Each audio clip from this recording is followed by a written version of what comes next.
Welcome to వార్తా 9. ముందుగా headlines చూద్దాం. మొయినాబాద్ లో బీఆర్ఎస్ జెండా ఆవిష్కరించిన ఎమ్మెల్సీ కవిత. చిలుకూరు బాలాజీ ఆలయంలో ప్రత్యేక పూజల్లో పాల్గొన్న కవిత. తెలంగాణ రక్షణ సేవ ఆధ్వర్యంలో ఘనంగా జెండా పండుగ. సురంగల్ గ్రామంలో బస్సు షెల్టర్ నిర్మాణానికి భూమి పూజ.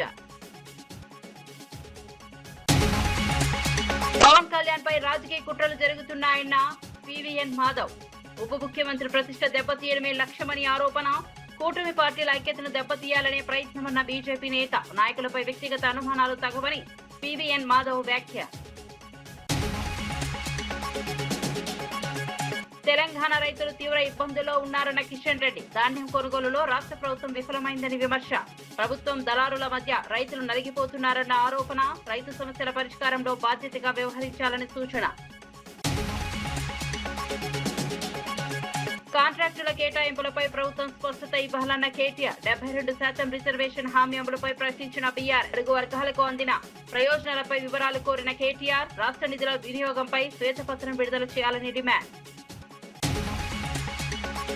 ఇక వార్త వివరాల్లోకి వెళ్తే, రంగారెడ్డి జిల్లా మొయినాబాద్ మున్సిపాలిటీ పరిధిలో పలు అభివృద్ధి సామాజిక కార్యక్రమాలు నిర్వహించారు. ముందుగా చిలుకూరు బాలాజీ దేవాలయంలో ప్రత్యేక పూజలు నిర్వహించి ప్రజల సంక్షేమం కోసం ప్రార్థనలు చేశారు.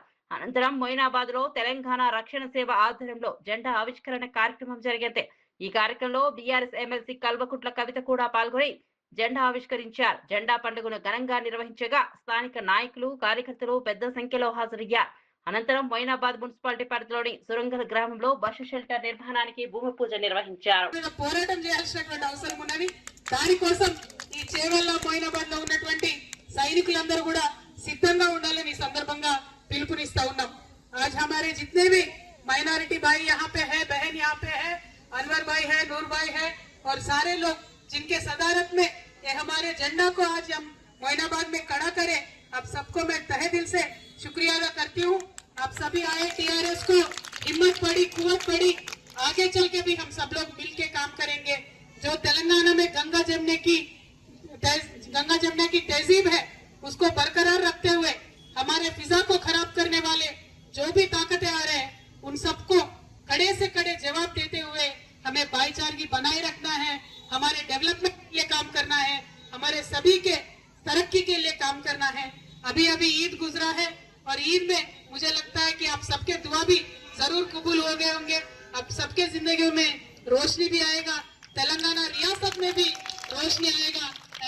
తెలంగాణ రక్షణ సేన జెండా పండుగ కార్యక్రమంలో భాగంగా ఇవాళ మొయినాబాద్ పట్టణంలో శివశంకర్ గారు, అన్వర్ ఖాన్ గారు, నూరుద్దీన్ గారు, అలానే రాజు గారు, విషపతి గారు, నాగేష్ గారు, సంతోష్ గారు, యాదగిరి గారు అందరి ఆధ్వర్యంలో పెద్ద ఎత్తున జెండా పండుగ కార్యక్రమాన్ని చేసుకొని ఆనుకొని ఉన్నటువంటి సురంగల్ గ్రామంలో మరి సంతోష్ గారు వారి తండ్రి జ్ఞాపకార్థం ప్రారంభించుకొని వెళ్తూ ఉన్నాం.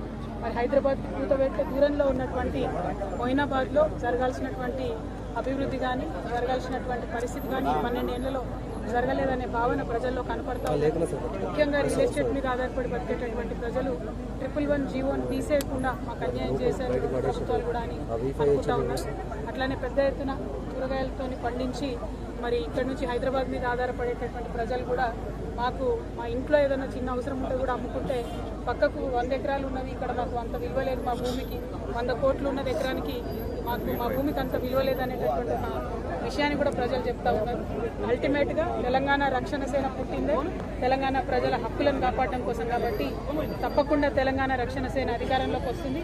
మేము అధికారంలోకి వచ్చిన తర్వాత 111 జీవోని తీసేసి ఈ 120 గ్రామాల ప్రజలకు వారి భూమి విలువను పెంచే విధంగా ప్రయత్నం చేస్తామని సందర్భంగా తెలియజేస్తూ జై తెలంగాణ. ఆంధ్రప్రదేశ్ ఉప ముఖ్యమంత్రి పవన్ కళ్యాణ్ లక్ష్యంగా చేసుకుని రాజకీయ కుట్రలు జరుగుతున్నాయని బీజేపీ నేత పివిఎన్ మాధవ్ ఆరోపించారు.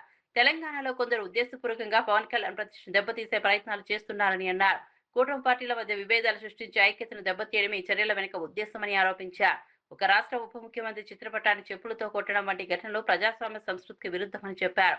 రాజకీయ భేదాభిప్రాయాలు ఉన్నప్పటికీ వ్యక్తిగత అవమానాలకు తావు ఇవ్వకూడదని సూచించారు. ఈ ప్రభుత్వం ఈ విధంగా ఉండకూడదు. నరేంద్ర మోడీ గారికి నష్టం కలిగించాలి, చంద్రబాబు నాయుడు గారికి నష్టం కలిగించాలి, పవన్ కళ్యాణ్ గారికి నష్టం కలిగించాలి. ఒక ప్రయత్నంలో భాగంగా ఇవన్నీ మాటలు. ఈ మాటలకి ఇటువంటి చేతలకి మేము బెదిరి ఆ విధంగా ప్రవర్తించే అవకాశం లేకుండా మేమందరం కలిసి వెళ్ళే విధంగా అందరి మధ్య విభేదాలు లేకుండా అటు తెలంగాణ కానీ ఆంధ్ర కానీ రెండు తెలుగు రాష్ట్రాల యొక్క ప్రగతికి ఆలోచన చేసే కూటమి భారతీయ జనతా పార్టీ ఆ విధంగానే ఆలోచన చేస్తుంది.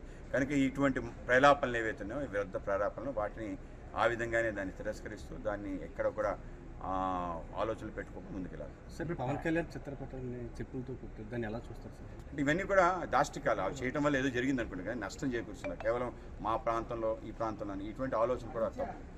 దీన్ని సమసిపోయిన వివాదాన్ని మరింత రెచ్చగొట్టే ఒక ప్రయత్నం చేస్తున్నారు. కనుక ఈ యొక్క ఆలోచనని విరమించుకోవాలి. ఎవరెవరైతే చేస్తున్నారు వాళ్ళందరినీ కూడా రేవంత్ రెడ్డి గారు కానీ మిగతా వాళ్ళు కానీ ఆలోచన చేసుకోవాలి. దానివల్ల ఏం జరుగుతుంది నష్టం వాళ్ళకే జరుగుతుంది. కనుక ఆ నష్టాన్ని నివారించాలని వాళ్ళు కొంత ఆలోచన చేయాలి. పక్క రాష్ట్రంలో ఉండే ముఖ్యమంత్రి పట్ల ఆ విధంగా వ్యవహరించడాన్ని మేము తీవ్రంగా ఖండిస్తుంది. దేశమంతా ఒకటే భారతీయ జనతా పార్టీ దేశమంతా ఒకటి. ఎవడు ఎక్కడైనా ఉండొచ్చు, ఎక్కడైనా జీవించవచ్చు, ఎక్కడైనా పరిపాలించవచ్చు. ఎవడు అడ్డుకోలేడు. ఎవడు అడ్డుకోవాలనుకుంటే వాడే సమస్య. తెలంగాణలో రైతులు తీవ్ర ఇబ్బందులు ఎదుర్కొంటున్నారని కేంద్ర మంత్రి కిషన్ రెడ్డి ఆరోపించారు. రాష్ట్ర ప్రభుత్వం ధాన్య కొనుగోలు వ్యవస్థను సమర్థవంతంగా నిర్వహించలేకపోయిందని విమర్శించారు. ప్రభుత్వం దళారుల మధ్య రైతులు నలిగిపోతున్న పరిస్థితి ఏర్పడిందని అన్నారు. పంటను విక్రయించుకునేందుకు రైతులు అనేక సమస్యలు ఎదుర్కొంటున్నప్పటికీ ప్రభుత్వం స్పందించడం లేదని ఆరోపించారు. బీజేపీ ప్రజాప్రతినిధులు నిర్వహించిన పర్యటన తర్వాతే ప్రభుత్వంలో కొంత చలనం కనిపించిందని చెప్పారు. రైతుల సమస్యలు పరిష్కరించడంలో ప్రభుత్వం మరింత బాధ్యతాయుతంగా వ్యవహరించాలని సూచించారు. ఈ 2.5 సంవత్సరాల కాంగ్రెస్ పాలనలో తెలంగాణ రైతుల బ్రతుకు మారల. తెలంగాణ ప్రభుత్వము రైతాంగం పట్ల అవలంబిస్తున్నటువంటి విధానం మారలే. అనేక రకాల హామీ ఇచ్చి అధికారంలోకి వచ్చినటువంటి కాంగ్రెస్ పార్టీ తెలంగాణ రైతాంగం పట్ల ఎంత నిర్లక్ష్యంగా, ఎంత నిస్సిగ్గుగా వ్యవహరిస్తుందో ఈరోజు ధాన్యం ప్రొక్యూర్మెంటు ఈ ప్రభుత్వ పనితీరుకు రైతాంగం పట్ల వాళ్ళకున్నటువంటి చిత్తశుద్ధికి అర్థం పడతా ఉంది. దేశంలో ఎక్కడ లేని విధంగా తెలంగాణ రాష్ట్రంలో తెలంగాణ ప్రభుత్వము రైస్ మిల్లర్లు, అధికారులు, దళారీల మధ్యలో తెలంగాణ రైతులు విలవిలలాడుతా ఉన్నారు. రాజకీయ విమర్శలు, వ్యక్తిగత దూషణల అంశంపై ప్రొఫెసర్ నాగేశ్వరరావు చేసిన వ్యాఖ్యలు చర్చనీయాంశంగా మారాయి. తనపై కేసులు నమోదు చేస్తున్న ప్రభుత్వం ప్రజాప్రతినిధులపై ఎందుకు చర్యలు తీసుకోవడం లేదని ఆయన ప్రశ్నించారు. పవన్ కళ్యాణ్ ను లక్ష్యంగా చేసుకుని కొందరు కాంగ్రెస్ ఎమ్మెల్యేలు తీవ్ర వ్యాఖ్యలు చేసిన సందర్భాలను ప్రస్తావిస్తూ అలాంటి వ్యాఖ్యలపై ఎందుకు స్పందించడం లేదని నిలదీశారు. పవన్ కళ్యాణ్ అభిమానులు కూడా ఈ అంశంపై స్పందించాల్సిన అవసరం ఉందనే అభిప్రాయం వ్యక్తం చేశారు.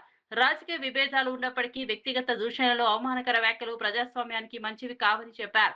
ఒకరిపై ఒకరికి భిన్న అభిప్రాయాలు ఉండవచ్చని, కానీ చట్టం అందరికీ సమానంగా వర్తించాలనే సూత్రాన్ని పాటించాలని సూచించారు. నా బిడ్డలను ఎవరినైనా కానీ ముట్టుకోవాలని మీరు ఆంధ్ర నుంచి ఇక్కడికి వస్తే మళ్ళా గోబాయ్ ఆంధ్ర అని చెప్పేసి మేము స్టార్ట్ చేసినామంటే మీరు ఇక్కడ ఉండలేరు. అయినా కానీ అమరావతి అన్ని పైసలతో ఎందుకు కట్టుకుంటున్నారు? అందరు తెలంగాణలో ఉంటున్నారు కదా.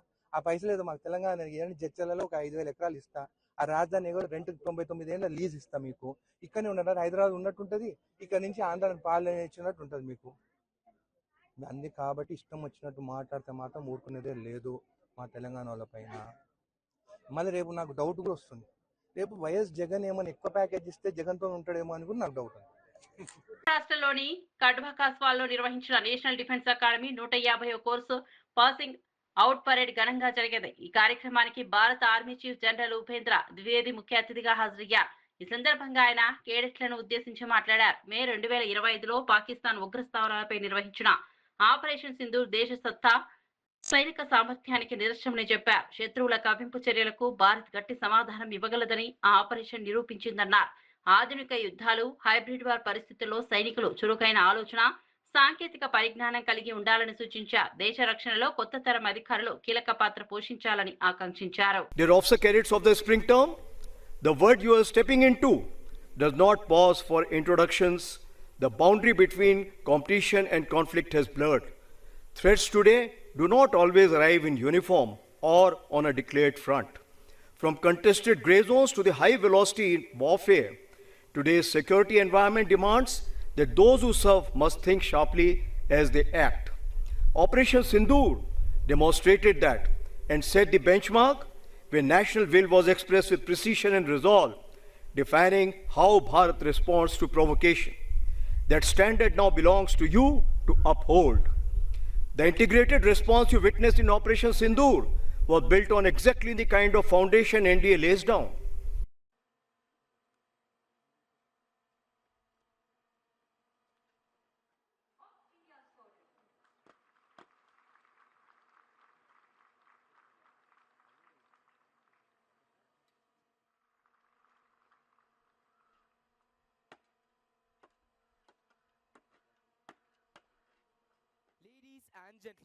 ఎన్నికల కమిషన్ ఆఫ్ ఇండియా చేపట్టిన ప్రత్యేక ఓటర్ జాబితా సవరణ ప్రక్రియపై రాజకీయ పార్టీలు అనవసర విమర్శలు చేయొద్దని బీజేపీ రాష్ట్ర అధ్యక్షుడు రామచంద్రరావు అన్నారు. ఎస్ఐఆర్ ప్రక్రియకు కేంద్ర ప్రభుత్వానికి ఎలాంటి సంబంధం లేదని స్పష్టం చేశారు. ఎన్నికల్లో ఓటమికి ఎస్ఐఆర్ కారణమని చెప్పడం సరైన వాదన కాదన్నారు. ఇది పూర్తిగా చట్టబద్ధమైన రాజ్యాంగబద్ధమైన ప్రక్రియ అని వివరించారు. ఓటర్ల జాబితాలను మరింత పారదర్శకంగా ఖచ్చితంగా రూపొందించడమే ఎన్నికల కమిషన్ ఉద్దేశమని చెప్పారు. రాష్ట్రంలోని అన్ని రాజకీయ పార్టీలు ఈ అంశాన్ని రాజకీయ కోణంలో చూడకుండా ప్రజల్లో అవగాహన కల్పించాలని సూచించారు. ఈ యొక్క కొనుగోలు ఒక ప్రక్రియ ఏ విధంగా ఉంటుందంటే, ముందు రాష్ట్ర ప్రభుత్వం కేంద్ర ప్రభుత్వానికి ఇండెంట్ పంపిస్తారు. మేము ఇంత ధాన్యం మేము స్వీకరిస్తాము, దీనికి మాకు మీరు రీఎంబర్స్మెంట్ చేయాలని చెప్తారు. ఇది ప్రొసీజరు. రాష్ట్ర ప్రభుత్వము ఒక ఏడాది నుంచి, అంటే ఇప్పుడు రాబీ పంట కానీ ఖరీఫ్ పంట కానీ వచ్చే ముందే కలెక్టర్లు కానీ అగ్రికల్చర్ మినిస్ట్రీలో అగ్రికల్చర్ కమిషనర్స్ కానీ అక్కడ అంచనా వేస్తారు. ఎంత ఈసారి పంటలు పండుతాయి, ఎన్ని ఎకరాలు ఈరోజు వరి వేశారు, ఎన్ని మక్క వేశారు, దాన్ని బట్టి ఒక ఇండెంట్ తయారు చేసి కేంద్ర ప్రభుత్వాన్ని పంపిస్తుంది. కానీ ఈ ప్రభుత్వము చివరి దాకా ఈ యొక్క అంచనా చేయలే. అంచనా చేయకుండా వాళ్ళు ఇండెంట్ కూడా నాకు తెలిసిన పంపేది, ఎంత కొనుగోలు చేస్తారో అని చెప్పేసి, ఎంత పంటలు వస్తాయని చెప్పేది. మార్చి 23 నుంచి కొనుగోలు మొదలు పెట్టాలి. కానీ ప్రభుత్వం ఏప్రిల్ 25 నుంచి కొనుగోలు స్టార్ట్ చేసింది. ఈ కొనుగోలు లేట్ అయినందుకు వాళ్లకు లారీలు దొరక్క, బస్తాలు సరిగ్గా సప్లై చేయక రైతులు వాళ్ళ కుప్పల్ని ఐక్యపీ కేంద్రాలు, కొనుగోలు కేంద్రాలు పెట్టి అకాల వారాలకు వాళ్ళ వర్షమై ధాన్యం నష్టమైంది. ఇప్పుడు ఇక్కడ లిఫ్ట్ చేయాల్సిన బాధ్యత మొత్తం కూడా రాష్ట్ర ప్రభుత్వంది. రాష్ట్ర ప్రభుత్వాన్ని పెట్టే ఖర్చు ఏదైతే ధాన్యం ప్రొక్యూర్మెంట్ ఉంటుందో అది మొత్తం కూడా ఒక్కొక్క పైసాతో సహా కేంద్ర ప్రభుత్వం. తెలంగాణ ప్రభుత్వం బీఆర్ఎస్ నాయకులపై అక్రమ కేసులు నమోదు చేస్తోందని మాజీ ఎమ్మెల్యే బాల్కసుమన్ ఆరోపించారు. ప్రతిపక్ష నాయకులను అరెస్ట్ చేయడంపై చూపుతున్న శ్రద్ధను ఎన్నికల సమయంలో ఇచ్చిన హామీల అమలుపై పెట్టాలని డిమాండ్ చేశారు. కాంగ్రెస్ ప్రకటించిన 6 గ్యారంటీలు, ఇతర హామీలు, డిక్లరేషన్ల అమలులో ప్రభుత్వం విఫలమైందని విమర్శించారు. ప్రజలకు ఇచ్చిన మాటలు నిలబెట్టుకోవాల్సిన బాధ్యత ప్రభుత్వంపై ఉందన్నారు. రాజకీయ కక్ష సాధింపు కోసం కేసులు నమోదు చేసినా బీఆర్ఎస్ వెనక్కు తగ్గదని స్పష్టం చేశారు. ఎన్ని ఒత్తిళ్లు తీసుకొచ్చినా ప్రజా సమస్యలపై పోరాటం కొనసాగిస్తామని చెప్పారు. చివరికి న్యాయం, ధర్మమే గెలుస్తాయని ఆయన విశ్వాసం వ్యక్తం చేశారు. అంతిమంగా నేను ఒకటే కోరుతా ఉన్న కాంగ్రెస్ ప్రభుత్వ పెద్దల్ని, సరే వల్ల మరి ఇప్పటికి నన్ను జైలుకు పంపిస్తున్న రేవంత్ రెడ్డికి, మంత్రి వివేక్ ఇప్పటికైనా మరి కడుపు మంట సల్లారుతుందో ఏందో చూడాలి. మా మీద పెట్టే శ్రద్ధ, మా మీద చేసే ఎదురుదాడి, మా మీద కేసులు పెట్టి జైళ్లకు పంపించాలనేటటువంటి దాని మీద ఉన్న మీ తాపత్రయం, దాంట్లో సగమైన మీరు ఇచ్చిన 6 గ్యారంటీల మీద, 420 హామీల మీద, చేవెళ్లలో చెప్పిన ఎస్సీ ఎస్టీ డిక్లరేషన్ మీద, కామారెడ్డిలో చెప్పిన బీసీ డిక్లరేషన్ మీద, వరంగల్లో చెప్పిన రైతు డిక్లరేషన్ మీద, అదే విధంగా సరూర్ నగర్ లో చెప్పిన యూత్ డిక్లరేషన్ మీద పెట్టి ప్రజలకు 4 మంచి పనులు చేయాలని కాంగ్రెస్ ప్రభుత్వ పెద్దల్ని కోరుతా ఉన్నా.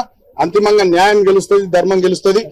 జై తెలంగాణ, జై కేసీఆర్, సత్యమేవ జయతే. తెలంగాణలో గత బీఆర్ఎస్ ప్రభుత్వం అమలు చేసిన పథకాలపై కాంగ్రెస్ ప్రభుత్వం నిర్లక్ష్యంగా వ్యవహరిస్తోందని ఎమ్మెల్సీ దేశపతి శ్రీనివాస్ విమర్శించారు. మాజీ ముఖ్యమంత్రి కేసీఆర్ రైతులకు 24 గంటల ఉచిత విద్యుత్, రైతు బంధు, మిషన్ భగీరథ వంటి పథకాల ద్వారా ప్రయోజనాలు కల్పించాలని గుర్తు చేశారు. చెరువుల పునరుద్ధరణతో పాటు సాగునీటి ప్రాజెక్టుల ద్వారా వ్యవసాయ రంగాన్ని బలోపేతం చేశారని చెప్పారు. అయితే ప్రస్తుత ప్రభుత్వం ఆ వ్యవస్థలను నిర్వీర్యం చేస్తోందని ఆరోపించారు. రాష్ట్ర అభివృద్ధి కంటే రాజకీయ ప్రచారానికే ప్రాధాన్యం ఇస్తోందని విమర్శించారు. ప్రజలకు ఇచ్చిన హామీల అమలులో ప్రభుత్వం వెనుకబడిందని, పరిపాలనలో స్పష్టత కనిపించడం లేదని అన్నారు. సరఫరాను మంచి చేసి, మిషన్ భగీరథ తెచ్చి, గోదావరి కృష్ణా జలాలను అనుసంధానం చేసి హైదరాబాద్ లో నీటి సమస్యనే లేకుండా చేసింది కేసీఆర్. ఇవాళ ఏం జరుగుతున్నది? మళ్ళా ట్యాంకర్లు తెచ్చుకోవాల్సినటువంటి పరిస్థితి రేవంత్ రెడ్డి సృష్టిస్తున్నాడు. 20 లీటర్ల వరకు ఫ్రీ సప్లై పెట్టింది కేసీఆర్. కేసీఆర్ ప్రజలకు పైసలు పోయేటట్టు, ప్రజలకు మంచి జరిగేటట్టు, ప్రజల కొనుగోలు శక్తి పెరిగేటట్టు, ప్రజల ఆర్థిక స్థాయి పెరిగేటట్టు, ప్రజల జీవన ప్రమాణాలు పెరిగేటట్టు ఏమేం చేసిండో అవన్నీ నిర్వీర్యం చేస్తున్నాడు రేవంత్ రెడ్డి. రైతు బంధును నిర్వీర్యం చేసిండు. రైతు బంధు అనేది కేసీఆర్ నిజానికి కరెంటును మంచిగా చేసి, చెరువులు మంచిగా చేసి, నదుల నుంచి నీళ్లు తెచ్చి చెరువులకు అనుసంధానం చేసి, ఇవన్నీ కాదు ఇంకేదో చేయాలని ఆయన ఆలోచించి అద్భుతమైన పథకం రైతు బంధు పథకాన్ని తెచ్చింది. అది తేవడం వల్ల రైతులు అప్పుడు పాలు కాకుండా అయింది, ఆత్మహత్యల పాలు కాకుండా అయింది. దాన్ని నిర్వీర్యం చేసింది. వాళ్ళు అది ఎప్పుడు వస్తుందో రాదో ఏమైనా అయ్యే తెలియదు. రైతు బంధు పథకాన్ని నిర్వీర్యం చేసింది. తను చెప్పింది ఒకటి ఇవాళ చేస్తున్నది. 6 గ్యారెంటీలు ఆవిరి చేసిండు, అడ్డగోలు హామీలు గంగల గలిపిండు, గారి మాటలతో గత్తరలే పిండు, రోటబుట్టె మాటలతో రోజులు గడిపిండు. మోకా దోస్తిరి తోకా చేస్తిరి, కన్ను మూసి తెరిసే వరకు మొత్తం దోస్తిరి, మాయా చేస్తిరి మత్పారిస్తిరి, అందమైన తెలంగాణ నాగం చేస్తిరి. తొండి చేసినరు కొడుక, మొండి చెయ్యి చూపినరు కొడుకు. టీడీపీ అధినేత చంద్రబాబు నాయుడుపై మాజీ మంత్రి అంబటి రాంబాబు తీవ్ర విమర్శలు చేశారు. తన రాజకీయ ప్రయాణంలో చంద్రబాబు అనేక సందర్భాల్లో పార్టీలు నాయకత్వాలపై భిన్న వైఖరులు ప్రదర్శించారని ఆరోపించారు. ఎన్టీ రామారావుతో ఉన్న సంబంధాలు అనంతరం జరిగిన రాజకీయ పరిణామాలను ప్రస్తావిస్తూ వ్యాఖ్యలు చేశారు. ప్రస్తుతం వైఎస్ఆర్ కాంగ్రెస్ పార్టీపై చేస్తున్న విమర్శలకు ముందు తన రాజకీయ చరిత్రను గుర్తు చేసుకోవాలని సూచించారు. ప్రత్యర్థి పార్టీలపై విమర్శలు చేయడం కంటే ప్రజలకు ఇచ్చిన హామీల అమలుపై దృష్టి పెట్టాలని అన్నారు. రాజకీయ ప్రయోజనాల కోసం తప్పుడు ప్రచారం చేస్తున్నారని ఆరోపించారు. మన దొడ్డిదోని వచ్చాడు, కాంగ్రెస్ పార్టీని కసక్కమని పొడిచేశాడు. వెనక నుంచి ఇందిరాగాంధీ గారు భిక్ష పెడితే మంత్రి చేస్తే అలాంటి కాంగ్రెస్ పార్టీని వెన్ను పోటు పొడిసి కసక్కమని వచ్చి దొడ్డిదారిన ఎన్టీ రామారావు గారి దగ్గర చేరాడు. చేరుడు అట్ట ఉన్నాడా? పాపం ఏ మాటకు ఆ మాట చెప్పాలి. దగ్గుపాటి వెంకటేశ్వరరావు గారు, ఎన్టీ రామారావు గారు పార్టీ పెట్టిన దగ్గర నుంచి దగ్గుపాటి వెంకటేశ్వరరావు గారు ఆ పార్టీని కాపాడుకుంటూ వచ్చాడు. ఆయనతో పాటు ఆయనే కదా హరికృష్ణ, వీళ్ళిద్దరు ఉన్నారు. వాళ్ళిద్దరిని తొక్కేసి ఈయన వచ్చాడు. ఏం చేశాడు? ఎన్టీ రామారావుని కసక్కమని పొడిచేశాడు. పొడిచేసి అధికారం తీసుకున్నాడు. ఆ పొడవటానికి ఎవరిని అడ్డం పెట్టుకున్నాడు? దగ్గుపాటి వెంకటేశ్వరరావు గారిని, హరికృష్ణని, ఇద్దరిని అడ్డం పెట్టుకున్నాడు. అడ్డం పెట్టుకుని తొక్కేసి ఆయన చనిపోయిన తర్వాత ఇద్దరిని తొక్కేశాడు. మళ్ళా దగ్గుపాటి వెంకటేశ్వరరావు గారు రాజకీయవేత్త ఈ ప్రపంచంలో ఎవరైనా ఉన్నారు అంటే అది నారా చంద్రబాబు నాయుడు గారే. అంతేకాదు, నేను మనవి చేస్తున్నా, మీకు గుర్తు చేస్తున్నా, మీకు చాలా మంది యువకులకు తెలియకపోవచ్చు, నారా చంద్రబాబు నాయుడు గారి తమ్ముడు ఒక ఆయన ఉన్నాడు, నారా రామ్మూర్తి నాయుడు గారు. ఆయన కూడా తెలుగుదేశం శాసనసభ్యుడిగా ఉన్నాడు. ఆయన ఎక్కడ అడ్డం వస్తాడు? ఆయన సస్పెండ్ చేసి పారేశారు. ఆయన కూడా కాంగ్రెస్ లో చేరాడు కొంతకాలం.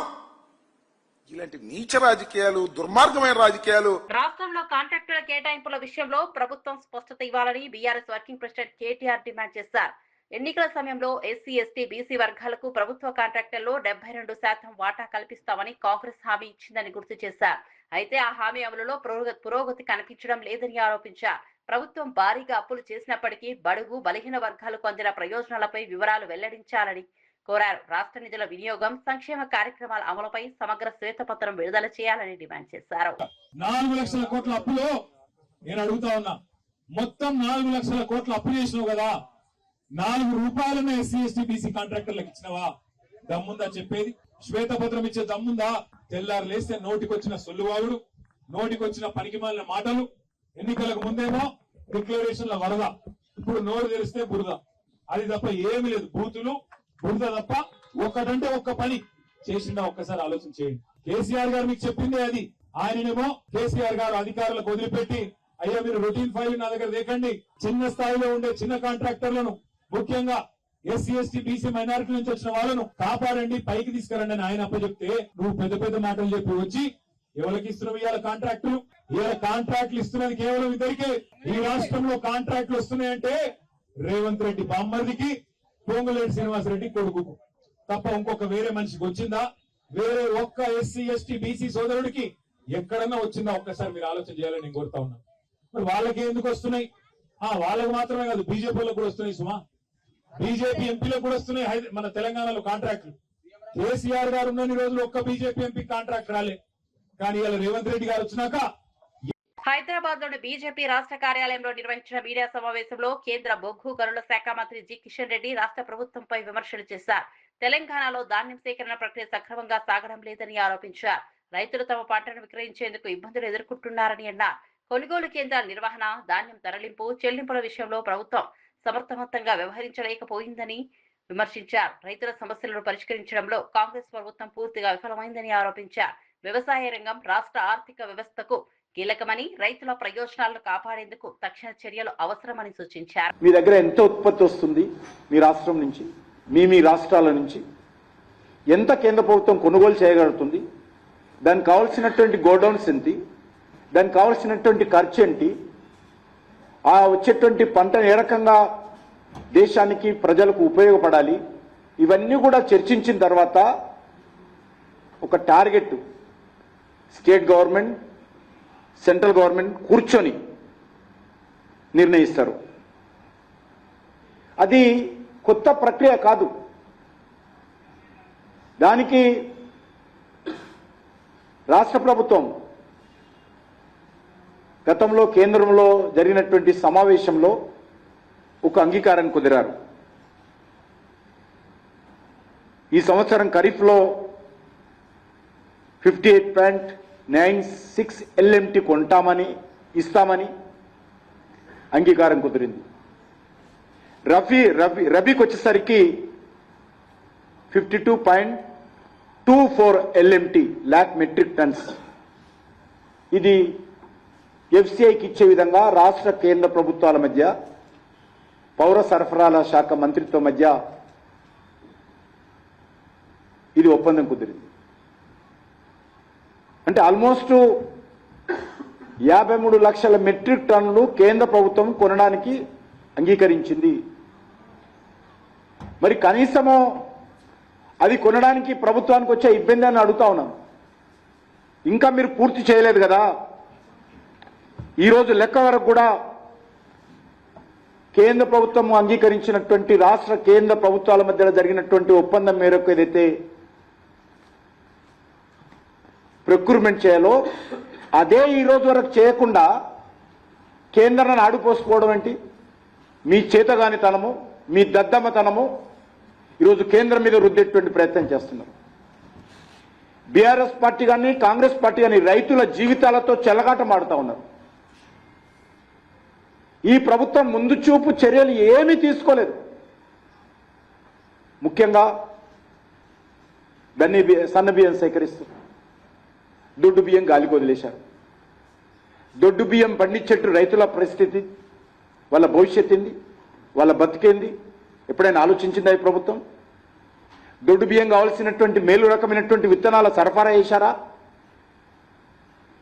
ఏదైతే దొడ్డు బియ్యం ఉత్పత్తి అవుతుందో దానికి ప్రపంచంలో, భారతదేశంలో మార్కెట్ ఉందా?